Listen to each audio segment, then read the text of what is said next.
No empire in ancient history expanded as fast as Persia, and no empire was feared less for its cruelty. Around 550 BCE, a man named Cyrus began conquering the known world. His army marched across deserts, mountains, and rivers, swallowing kingdoms that had existed for centuries.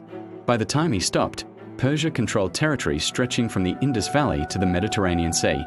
It was the largest empire the world had ever seen. But here is the strange part. Cities did not burn. Temples were not destroyed. Languages were not erased. In an age where conquest meant humiliation, Persia ruled differently. When Cyrus captured Babylon, the most powerful city on earth at the time, people expected massacre and slavery. Instead, he walked into the city without resistance. He allowed priests to keep their temples. He freed displaced populations. He even allowed conquered peoples to return to their homelands and rebuild their religions. This was not kindness. It was strategy. Persia understood something most empires never did. Fear creates rebellion, but respect creates stability. Instead of forcing Persian culture, the empire absorbed local customs. Governors were chosen not just for loyalty, but for competence. Taxes were standardized. Roads connected distant regions. Messages could travel thousands of kilometers faster than any empire before it.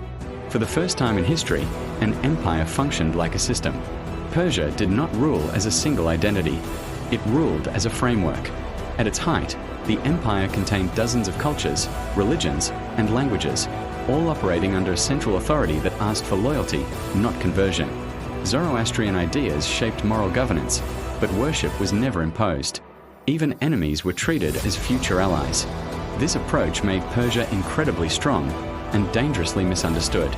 Greek writers, many of whom lived under Persian threat, painted the empire as decadent, weak, and tyrannical. Their stories survived. Persia's voice did not. For centuries, history remembered Persia through the eyes of its rivals. But the reality was different. Persia collapsed not because it failed to govern, but because it governed too broadly. Its systems worked across vast distances, but defending such an enormous world required constant balance. When Alexander arrived, he did not destroy Persia's structure. He inherited it. The roads, the administration, the idea of tolerance, these survived long after the empire fell.